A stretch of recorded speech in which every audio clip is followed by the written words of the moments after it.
How would you like a trick that's going to make weight loss easy for you? This is not clickbait. This is the real deal. Here it is, but you're going to have to hear me out how this works here. So don't just let me tell you, I don't like that idea.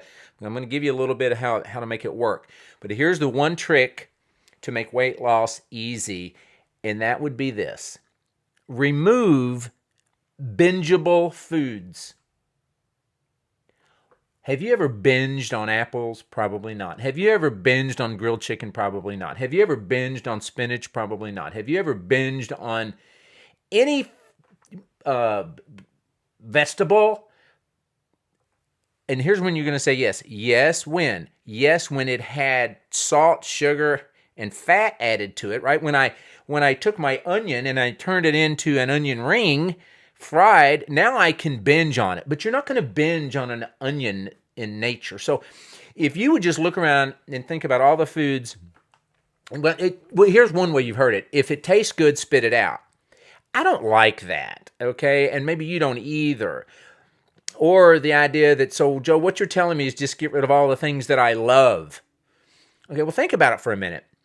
If you could just have a little bit of cake, we wouldn't be having this discussion. If you could have just a few Doritos, we wouldn't need to talk about this.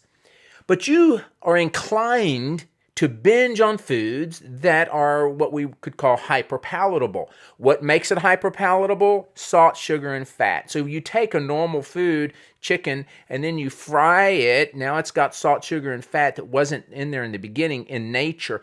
That's when we tend to overeat, particularly if you're inclined to overeat. Now, before you say he's picking on us because we're inclined, everyone is inclined to something. And whether it's gambling or smoking or any addictive habit or eating a certain way or anger, if you have an inclination, you better get help to fix it, because on your own, it's probably going to be a problem for you forever. So you're like, well, I don't want that plan. I want another plan. Okay, look at your other plans. Keto, very restrictive. Count points, you're counting points. Count your macros, you want to live like that? Only eat meat. Do paleo, do Atkins, where you can eat as much bacon as you want. All the plans are going to have something that's restrictive for you unless you go intuitive eating. How's that working for you? I'm fine with that if you can do it. But what ends up happening is you're inclined to do it a certain way. So what's not going to happen is you just easing into intuitive eating, easing into this normal thing. What you need to be willing to do is embrace the change. For example, let's say you've been 100 pounds overweight your entire life, and I told you, oh, you live in Kentucky? All you need to do is move to Georgia, and your weight is going to level off at a healthy weight. What are you going to say? Well, move to Georgia? I don't want to live in Georgia. Okay, stay here and be 100 pounds overweight. But if you knew you could make one significant change and that would no longer be a problem for you, would you do it? It depends. It depends. How much is it going to cost me? So we always have to weigh this thing out. You hear what I'm saying, right? Move. It's something where you feel like this is an upheaval. I don't know that I want to do this, even though it would fix my problem. Well, that's what I'm recommending to you now. Something that it's an upheaval because you're not going to eat like you used to, but it will fix your problem. So you get to pick one. Stay in Kentucky, move to Georgia, right? Keep eating like you eat, or play around with that, or remove the foods that you have become a slave to.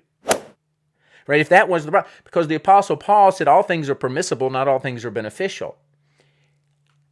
I'm fine with fried chicken. I'm fine with a piece of cake. I'm fine with onion rings. But have you gone from it's okay, it's acceptable to I'm a slave to it? Okay, that's when Paul says I will not be a slave to anything. So if permissible has moved over to you being enslaved, now we have a problem. You're going to either get busy living or get busy dying. Paul said, I discipline my body and keep it under control, lest after preaching to others, I myself should be disqualified. We don't want to be disqualified. So what's that going to look like for you? It doesn't have to be if it tastes good, spit it out. And where that's a problem is everything tastes good. when you're hungry. But in our culture, I'm entitled to what tastes good all the time as much as I want. So pulling away from that entitlement mindset to, you know what, I want to win this thing, then it's going to work for you. But it is going to be something you would prefer not to do. Nobody wants to do a plan that has anything that's going to restrict them at all. I just want to live my life and love it and enjoy it. There you go. You can do that, but enjoy being 100 pounds overweight. Here's what you're probably going to need is help, because you have an inclination. So whether you get help from me or somebody else, you need to be willing to get the help. Get the help you need, and you can do it. Let's get it done. Trainer Joe, train your brain and transform your body.